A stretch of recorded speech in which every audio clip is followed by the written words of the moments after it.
Admiral Daniel Porter stood on the observation deck of the Resolute and watched the stars.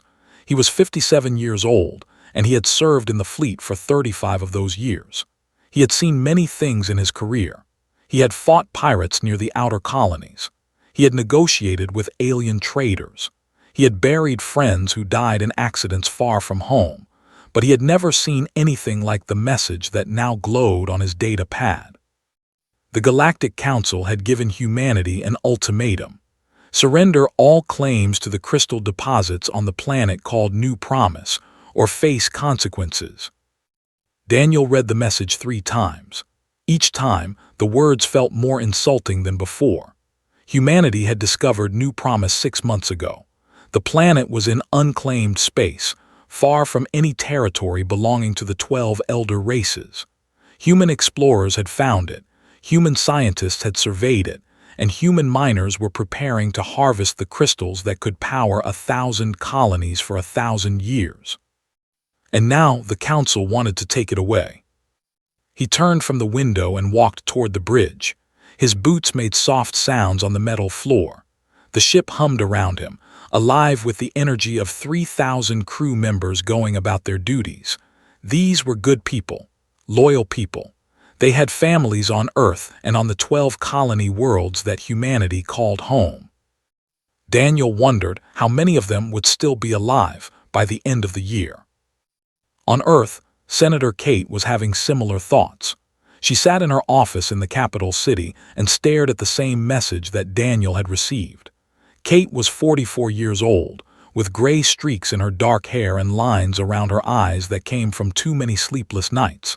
She had been Earth's representative to the Galactic Council for 8 years.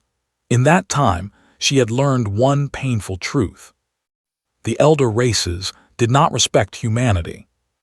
They saw humans as children, newcomers, a species that had only discovered faster-than-light travel 400 years ago, that had ruled their empire for 50,000 years, that had been building starships when humans were still living in caves. To them, humanity was nothing more than insects playing at civilization. Kate had tried to change their minds. She had worked hard to show them that humans were worthy of respect. She had negotiated trade deals and cultural exchanges. She had smiled through countless meetings where alien diplomats treated her like a servant. And now this, an ultimatum, a threat. Her assistant knocked on the door and entered. He was a young man named Cross, recently transferred from the military to diplomatic service. He had sharp eyes and a quick mind, and Kate had grown to rely on him in the past few months. "Senator, the President wants to speak with you," said. Kate nodded and stood up. I expected he would. President Cole was waiting for her in the war room. He was a tall man with broad shoulders and a face that showed every one of his 60 years. Before entering politics, had been a soldier. He had fought in the border skirmishes with smugglers and outlaws that plagued the outer colonies.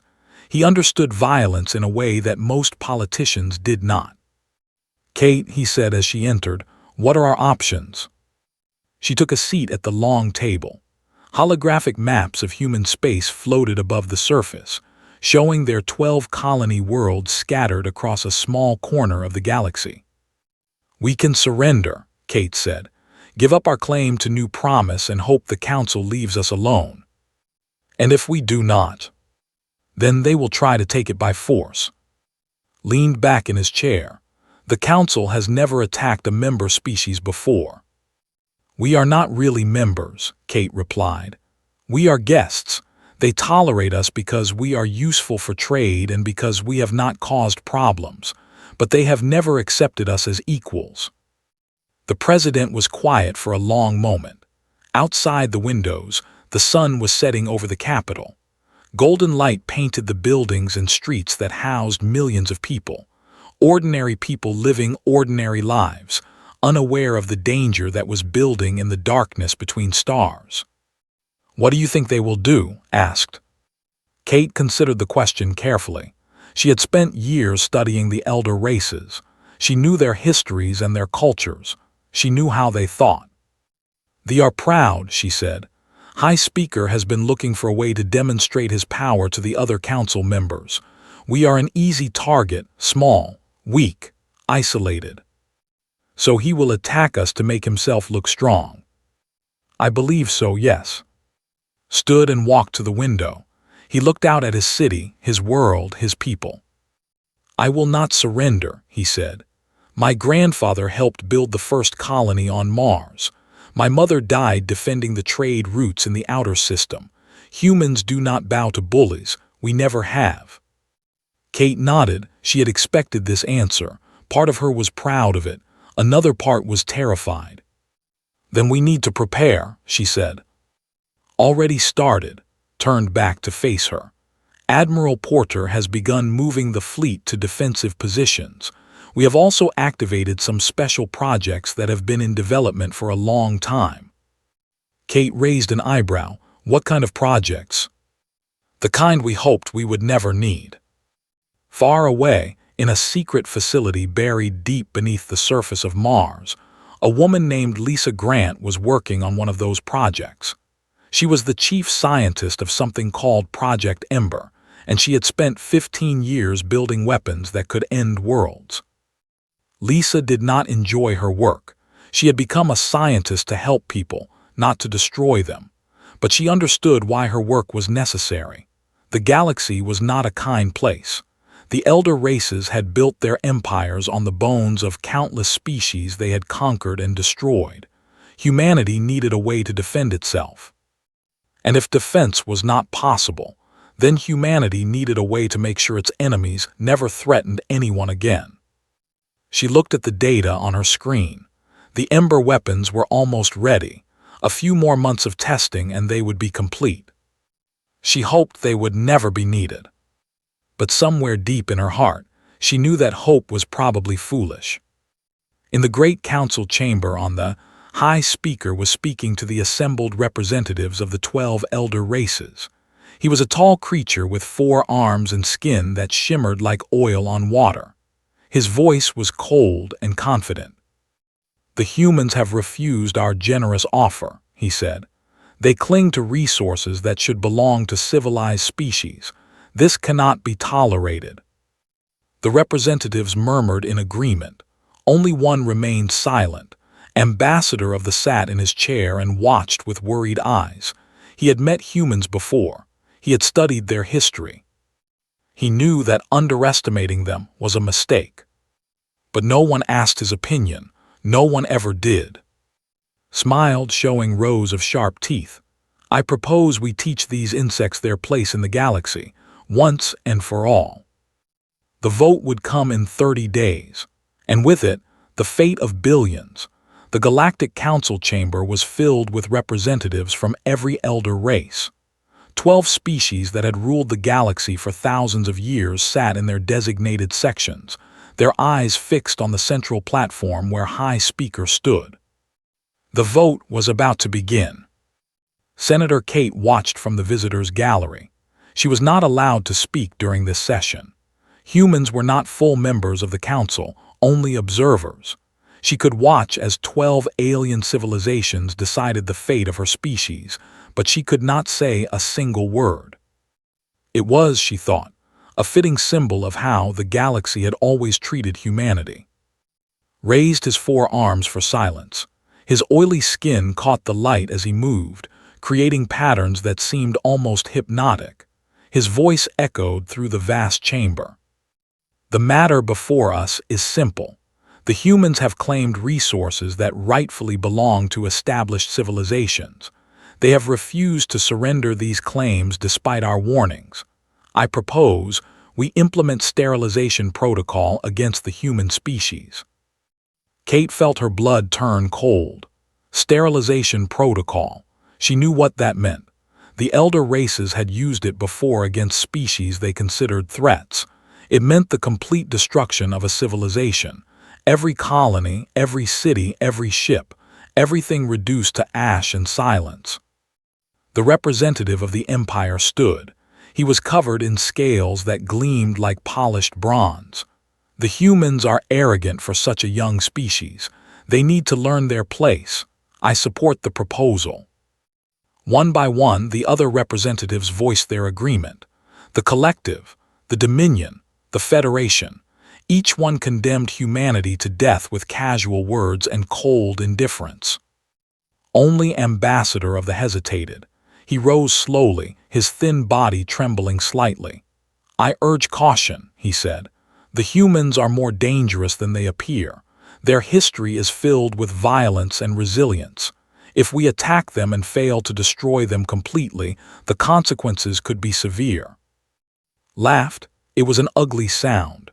"The humans have 12 colonies and a fleet of perhaps 2,000 ships. We have 10,000 warships from a dozen empires. This will not be a war, Ambassador.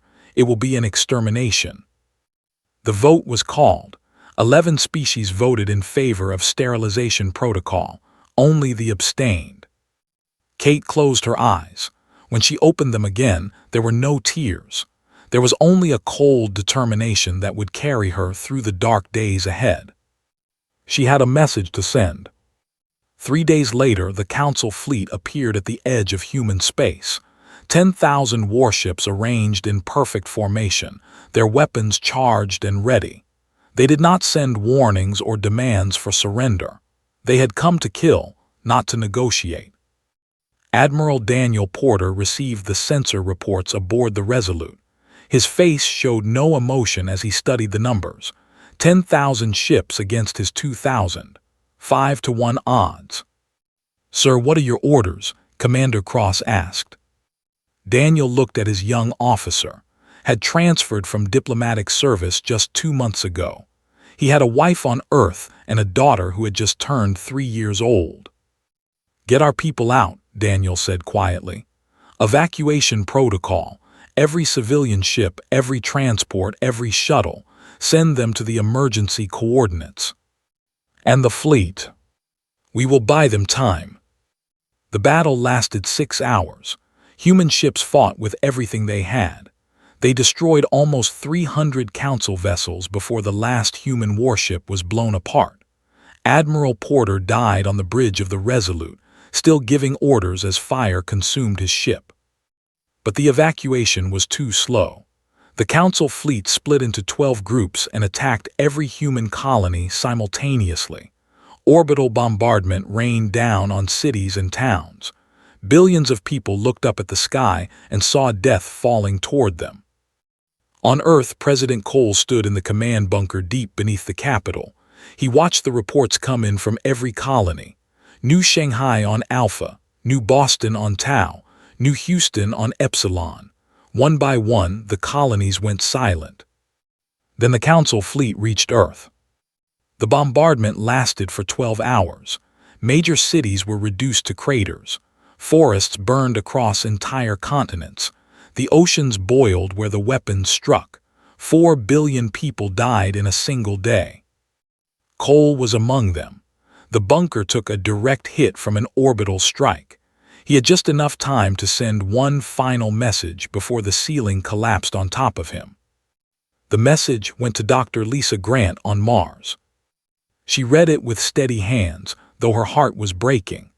Around her, the secret facility shook as Council ships bombarded the Martian surface, unaware of the base hidden far below. The message was simple, 2 words. Ember Protocol. Lisa turned to her team. They were scientists and engineers, men and women who had devoted their lives to a project they hoped would never be used. Now that hope was gone. "Begin production," she said, "full scale." In the ruins of Earth, survivors crawled from the rubble. They found each other in the ashes of their civilization. They were burned and broken, but they were alive. And they were angry. Deep beneath the surface of Mars, Admiral Porter's second-in-command had survived. Her name was Tors, and she had lost her husband and 2 sons in the bombardment of New Houston. She had lost her parents and her sisters on Earth. She had lost everything except her rage. She found Daniel Porter's contingency files in the military database. He had always known this day might come. He had prepared plans for revenge that made her blood run cold. Tors was not a cruel woman, Before the attack, she had been known for her kindness and her patience. She had volunteered at shelters on her days off. She had raised money for orphanages. She had believed in peace and cooperation. That woman died with her family. The woman who remained had only one purpose. 6 months passed. The Galactic Council celebrated their victory. High Speaker gave speeches about the successful removal of the human threat. The elder races returned to their normal lives, content in the knowledge that another troublesome species had been dealt with. They did not know about the 200 million humans hiding in asteroid bases and underground bunkers. They did not know about the secret shipyards building vessels with technology the elder races had never imagined. They did not know about the ember weapons being loaded into stealth carriers. They did not know that their doom was coming. Tor stood on the bridge of the Vengeance, the first of the new stealth carriers. Around her, 200 ships waited in the darkness between stars. Their crews were survivors, orphans, widows, people who had nothing left but their hatred. She thought about her sons. She thought about their laughter and their smiles. She thought about holding them when they were sick and cheering for them when they scored goals in their games. She thought about them burning. "Fleet status," she said. "All ships report ready, Admiral," her tactical officer replied. His name was, and he had lost his entire extended family on Earth. "Target." "The population 14 billion. Tors nodded. 14 billion lives. More than 3 times what humanity had lost. It should have felt wrong. It should have made her hesitate. It did not. "Set course," she said. "It is time to show them what extinction really looks like." The fleet moved into the darkness, silent and deadly. The burning was about to begin, the hung in space like a jewel. Blue oceans covered most of its surface, broken by continents of green and brown. Cities sparkled on the night side, millions of lights marking the homes of billions of people. From orbit it looked peaceful, beautiful. Admiral Tor studied it on the main screen of the Vengeance. Her fleet had traveled for 3 weeks through the emptiest regions of space, using routes that no Council ship ever patrolled. The stealth systems had worked perfectly. Not a single sensor had detected them. Now they waited in the shadow of the system's largest moon, invisible and patient. "Report," said. Checked his console. Planetary defenses are minimal. They have not faced a serious military threat in over 1,000 years. Their orbital platforms are designed to stop pirates and smugglers, not a military fleet. "What about the Council fleet?" "Scattered across the galaxy. The nearest significant force is 12 days away at maximum speed. They believe the human threat has been eliminated. They are not prepared for an attack." Nodded slowly. 12 days, that was more than enough time. She turned to look at her bridge crew. These were people she had served with for years. She knew their names, their families, their hopes and dreams. Most of those families were dead now. Most of those hopes and dreams had burned with Earth. "I want to say something before we begin," she said. "What we are about to do cannot be undone. We will kill billions of people. Many of them are innocent. Children who had nothing to do with the decision to destroy our worlds. Parents who were just living their lives." She paused. The bridge was silent. "I have thought about this every night since we left Mars. I have asked myself if this is right. If we have become the monsters they always said we were." Her hands gripped the arms of her command chair. "But then I remember my sons. I remember holding them as bobbies. I remember their first steps and their first words. I remember their laughter. And I remember that they are gone because these people decided we did not deserve to exist." Her voice hardened. "They made a choice. They chose to kill us, all of us. Every man, woman, and child. They did not hesitate. They did not show mercy. They celebrated when our cities burned." She stood up. "So today we make our choice. Today we show them that actions have consequences. Today we teach the galaxy that humanity will not go quietly into the dark. She looked at. Launch the Ember weapons. Hesitated for just a moment. His finger hovered over the button. Then he thought about his mother and father, his brothers and sisters, his nieces and nephews, all dead, all ash. He pressed the button. 100 Ember missiles streaked toward the. They were small and fast, designed to avoid any defense system. They separated as they entered the atmosphere, spreading out to cover the entire planet. On the surface, billions of went about their daily lives. They ate breakfast with their families. They went to work. They laughed and argued and loved each other. They had no idea what was coming. The missiles detonated simultaneously. The Ember weapons used crystal resonance to create a chain reaction in planetary atmospheres. The science was complex, but the result was simple. The air itself caught fire. From space, it looked like the planet was being wrapped in a blanket of orange and red. The flames spread faster than any natural fire, consuming everything in their path. The oceans boiled. The cities melted. 14 billion people died in less than 10 minutes. When it was over, there was a blackened sphere of ash and rock. Nothing lived on its surface. Nothing would ever live there again. Tors watched in silence. She had expected to feel something: satisfaction, horror, guilt, but there was only emptiness, a hollow space where her heart used to be. Target destroyed, reported. His voice was flat. Civilization has been reduced by approximately 80%. The survivors are scattered across their colony worlds. Send the message, he said. A transmission went out across all frequencies. It was simple and direct. This is the human fleet that has been destroyed in response to the attack on human civilization. To the remaining council members, you voted for our extinction. We are still here. You will not be. The message spread across the galaxy at the speed of light. Within days, every species in council space had heard it. Panic spread even faster. High Speaker received the message in his private quarters on a colony world. He had been attending a celebration when the news arrived. Now he stood alone, staring at images of his burning. Impossible, he whispered. The humans are dead, we destroyed them. But the evidence was undeniable. His world was gone. His people were dying. And the humans were still out there, somewhere in the darkness, with weapons that could burn worlds. He immediately called for the council fleet to assemble. 10,000 ships were ordered to protect the remaining. Defense systems were activated. Patrols were increased.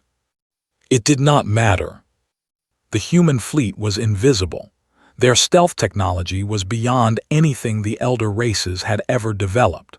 They moved through council space like ghosts, appearing only when they chose to strike. The Empire was next.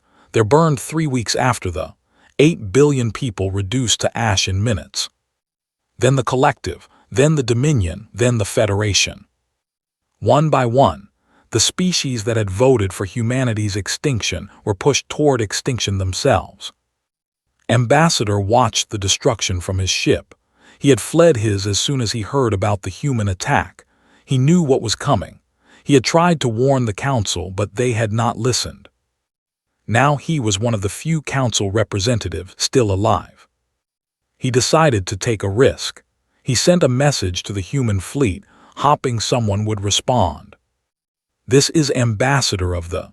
I voted against the attack on your species. I warned the council that this was wrong. Please, can we talk? For 3 days, there was no response. Began to think his message had been ignored. Then a human ship appeared beside his own. It was small and sleek, almost invisible against the stars. A face appeared on his communication screen, a woman with gray hair and eyes that had seen too much pain. Ambassador, Admiral Tors said, I remember you. You abstained from the vote. Yes, I could not support the destruction of your people. It was wrong. Studied him for a long moment. Why did you not vote against it? Lowered his head. I was afraid. The other council members would have punished my people if I had openly opposed them. I was a coward. Yes, you were. The words hit like a blow. He deserved them. But you were not evil, continued. You did not celebrate our deaths. You tried to warn them. That counts for something. What happens to my people? Nothing. The will not burn. We are not monsters, Ambassador. We do not kill those who did not try to kill us. Felt tears forming in his eyes. Thank you. Do not thank me. Just remember. Tell your children and their children what happened here. Tell them why. And tell them that if anyone ever tries to destroy humanity again, this is what awaits them. The communication ended. The human ship vanished into the darkness. Sat alone in his quarters and wept. He wept for the billions who had died. He wept for the galaxy that would never be the same. And he wept because he knew that humanity was not wrong to do what they had done. The council had made a fatal choice. Now they were paying the price. And the burning was not yet over. 8 months had passed since the first ember weapon fell on the. In that time, the galaxy had been transformed from a place of order and stability into a graveyard of dying civilizations. Admiral Tor stood on the bridge of the Vengeance and reviewed the latest reports. 9 destroyed. 9 species reduced to scattered refugees. Only 2 of the original 11 remained. The end, though. They were hiding. Their fleets had abandoned there and fled to the edges of known space, hopping to escape human vengeance. Their populations had been evacuated to remote colony worlds, hidden in systems that were not on any official map. But humans were very good at finding things. We have located the refuge, reported. They have gathered on a moon in the outer rim, approximately 600 million survivors. Nodded, 600 million. Before the war, they had numbered over 10 billion. They had been a proud species, known for their art and their music. Their opera houses had been considered the finest in the galaxy. Now they huddled in underground bunkers on a frozen moon, praying that the humans would not find them. Their prayers had not been answered. Set course, ordered. We end this. The fleet moved through the darkness. 200 ships carrying weapons that could burn worlds. They traveled in silence, each crew member lost in their own thoughts. In her quarters, sat alone and looked at a photograph. It showed her with her husband and sons on a beach on Earth. They were smiling. Her youngest had just built and he was pointing at it proudly. That beach was gone now. That child was gone. That life was gone. She put the photograph away and returned to the bridge. The moon appeared on the main screen. It was a cold world, gray and lifeless on the surface. But beneath the ice, heat from the moon's core kept vast underground cities warm. 600 million people lived in those cities, waiting for death or deliverance. Admiral said, "We are receiving a transmission from the surface." Raised an eyebrow. "Let me hear it." A voice filled the bridge. It was the leader of a female named Prelate. Her voice was tired and broken. "Human fleet, this is Prelate. We know why you have come. We know what we did was wrong. The vote to destroy your species was a crime. I voted for it, and I have regretted it every day since." The transmission continued. "I am not asking for mercy. I know we do not deserve it, but I am asking you to consider the children. There are 200 million children on this moon. They had no part in the decision to attack you. They are innocent." Listened in silence. "If you must have revenge, take me. Take the leaders who voted for your destruction. But please spare the children. Let them grow up. Let them have a chance to be better than we were." The transmission ended. Stood very still. She thought about her own children. She thought about how much she had loved them. She thought about how she would have done anything to save them. Then she thought about the children on Earth. The millions of human children who had died in the bombardment. Children who had been playing in parks and going to school and dreaming about their futures. Children who had been innocent. The council had not spared them. Admiral asked, "Your orders?" Closed her eyes. When she opened them, her face was hard. "Launch the weapons." The Ember missiles streaked down toward the moon. They penetrated the ice and reached the underground cities. When they detonated, fire swept through the tunnels and chambers. 600 million died in minutes. Watched the destruction on the main screen. This time she felt something, a deep, aching sadness that settled in her chest like a stone. She had become what they feared, a monster, a destroyer of worlds, a killer of children. But she had not started this war. She had not made the choice to burn innocent people in their homes. That choice had been made by others. She was only finishing what they had begun. Target destroyed, reported. His voice cracked slightly. Civilization has been eliminated. One more remained. They were the last of the 11 species that had voted for human extinction. They had been the most enthusiastic supporters of the sterilization protocol. Their representative had given a speech calling humans a disease that needed to be cured. Now they were hiding on a space station in deep space, far from any star. They had shut down all non-essential systems to avoid detection. They thought they were invisible. They were wrong. The human fleet found them 3 weeks later. The station was massive, built to hold 500 million people. It drifted in the void like a metal island in an ocean of darkness. Admiral Torres did not hesitate. She did not listen to pleas or offers of surrender. She simply gave the order and the station burned. When it was over, the Galactic Council no longer existed. 11 of the 12 elder races had been reduced to scattered survivors numbering in the thousands. There were ash. Their civilizations were dust. Their proud histories were ending in fire and darkness. Torres returned to Mars. She walked through the underground base that had become humanity's capital and made her way to the memorial that had been built in the central chamber. The names of every human who had died in the Council attack were carved into the walls. Billions of names, covering every surface. She found her son's names near the bottom of one wall. She traced the letters with her fingers. "It is done," she whispered. "They are gone, all of them. They will never hurt anyone again." She stood there for a long time, surrounded by the names of the dead. Far away, on a small ship traveling through empty space, Ambassador wrote a message to his people. He told them what he had witnessed. He told them about the burning and the dying civilizations. He told them about the humans and their terrible weapons. And he told them the truth.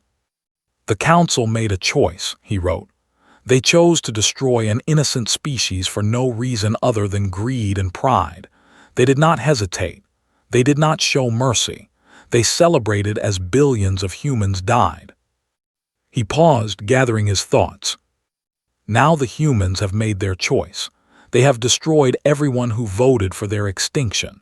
They have shown the galaxy what happens when you push a species too far. He finished the message with a warning. "Remember this. Remember what happened here, and never ever make the mistake of thinking that a young species is a weak species. The humans are not gone. They are still out there, rebuilding their civilization. And if anyone threatens them again, they will not hesitate to burn the galaxy to protect themselves." He sent the message and leaned back in his chair. The war was over. But the galaxy would never be the same. And somewhere in the ruins of the Council, High Speaker floated in an escape pod, one of the few leaders still alive. He had escaped the destruction of every refugee fleet, always managing to slip away before the humans arrived. Now he drifted alone in the darkness, watching his oxygen slowly run out. He thought about the speech he had given to the Council. He thought about calling humans insects. He thought about how confident he had been that exterminating them would be easy. He had been so wrong. As the lights in his pod began to dim, he finally understood the truth. Humans were not insects. They were not weak or primitive or unimportant. They were survivors, and they never forgot. 2 years had passed since the last Ember weapon was fired. The galaxy was quiet now, recovering from wounds that would take generations to heal. On a planet called New Dawn, the first permanent human settlement since the war was growing. 10,000 people lived there, building homes and planting crops and trying to remember what normal life felt like. The sky was blue, almost like Earth had been. The air was clean and sweet. Children played in parks and went to schools and dreamed about their futures. President Torres watched them from her office window. She had never wanted to be president. She had never wanted to be anything except a mother and a naval officer. But the people had needed a leader, and she was the one they chose. The election had been unanimous. No one else had wanted the job. She turned away from the window and looked at the reports on her desk. Humanity was rebuilding. New colonies were being established on dozens of worlds. The population was growing again, slowly but steadily. In 100 years, there might be 1 billion humans again. In 1,000 years, maybe more. But they would never forget what had happened. They would never forget the burning of Earth and the 12 colonies. They would never forget the billions who had died, because a council of arrogant aliens had decided humans did not deserve to exist. And they would never forget what they had done in response. A knock came at the door. Her aide, a young man named Chris Bell, entered with a nervous expression. "Madam President, Ambassador is here for his meeting." Nodded, "Send him in." The ambassador entered slowly. He was thin and frail, with large eyes that held deep sadness. He had aged considerably in the 2 years since the war. The weight of what he had witnessed seemed to press down on him like a physical burden. "President Torres," he said, bowing slightly, "thank you for seeing me." "Ambassador, please sit." They sat across from each other in comfortable chairs. Outside, the sun was setting over new dawn, painting the sky in shades of orange and pink. "Your settlement is beautiful," said. "It reminds me of stories about old Earth." "We tried to capture something of what we lost," replied, "though nothing can truly replace it." They were quiet for a moment, two leaders from two species that had been shaped by tragedy. "I have come to discuss the alliance," said. "My government has agreed to your terms, that will stand with humanity. We will share our technology and our resources. In return, we ask only for protection." Nodded, "You will have it. Humanity does not forget its friends any more than it forgets its enemies." "I know," looked down at his hands. "That is what frightens us." "You have nothing to fear from us, Ambassador. You stood apart from the council. You tried to warn them. That counts for something." "Does it?" met her eyes. "I could have done more. I could have voted against the attack instead of merely abstaining. I could have spoken louder. Perhaps if I had, things would have been different." "Perhaps, or perhaps they would have simply killed you along with us," shrugged. "We cannot change the past. We can only build the future." She stood and walked to the window. The first stars were appearing in the darkening sky. "I think about them sometimes," she said. "The people we killed, the children on the moon, the families in the cities. I see their faces when I close my eyes." "Do you regret what you did?" Was silent for a long moment. "I regret that it was necessary," she finally said. "I regret that we were pushed to such extremes, but I do not regret protecting my people. If I had to make the choice again, I would make the same one." Nodded slowly. "That is what makes humans so terrifying. You are capable of great kindness and great destruction. You can build beautiful things and burn entire civilizations. You are unpredictable in ways that other species are not." "We are survivors," said simply. "That is all we have ever been." The meeting ended with handshakes and promises. The alliance would be announced the following day.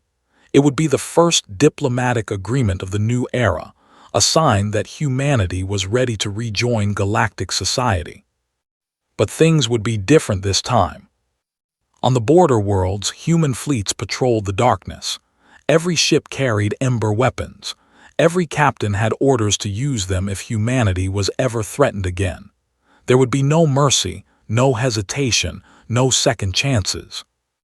The new species that had been discovered at the galaxy's edge heard the warnings.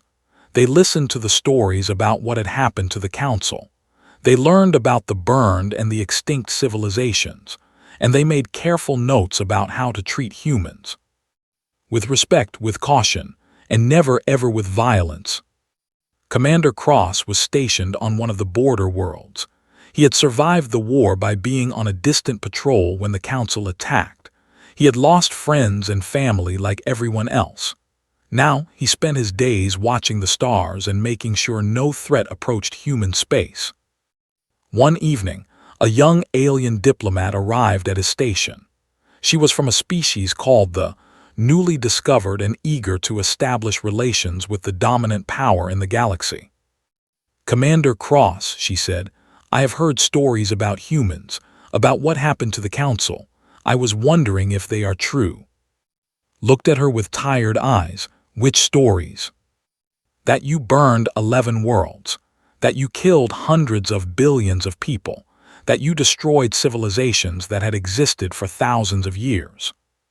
"Yes," said, "those stories are true." The young diplomat was quiet for a moment. "Why?" Turned to look out the window at the stars. Each one of those points of light represented a world. Some of them had once been council. Now they were dead.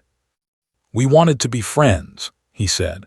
"We joined the council hopping to learn from the elder races, hopping to trade with them and share ideas and build a better galaxy together. We asked for nothing except a chance to exist." He paused. "They answered by trying to kill us, all of us, every human being in existence. They did not care that we had done nothing wrong. They did not care about our children or our dreams or our future. They simply decided that we did not deserve to live." He turned back to face the diplomat. "So we showed them what happens when you try to exterminate a species that refuses to die. We showed them that we are not insects to be swatted. We showed them that our lives have value, even if they did not think so." The diplomat nodded slowly. "I understand. My people will not make the same mistake." "Good," said, "because we will not hesitate to burn anyone who threatens us. Not because we enjoy it, not because we are evil, but because we have learned that the only way to survive in this galaxy is to make sure our enemies know the cost of attacking us." He looked back at the stars. "We are still here, they are not. Let that be the lesson." A new dawn, in a small house at the edge of the settlement, a woman named Grace Carter was putting her daughter to bed. The little girl was 4 years old, born after the war, raised in a galaxy that was very different from the one her ancestors had known. "Mama," the girl said, "why are some of the stars dark?" Grace looked out the window. Some stars did seem dimmer than others. Some were missing entirely, marking the places where Council had once orbited. "Those are the burned worlds," Grace said carefully.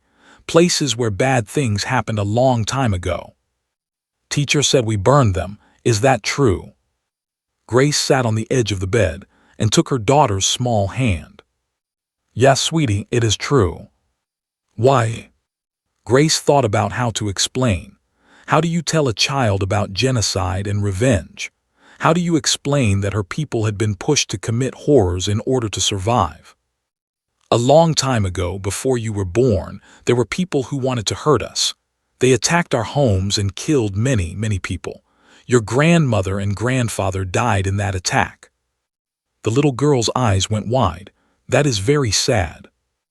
It was, and the people who were left were very angry and very scared. They did not want to die, so they fought back. They hurt the people who had hurt them. But hurting people is wrong. It is, usually, but sometimes when someone is trying to kill you and your family, you have to fight.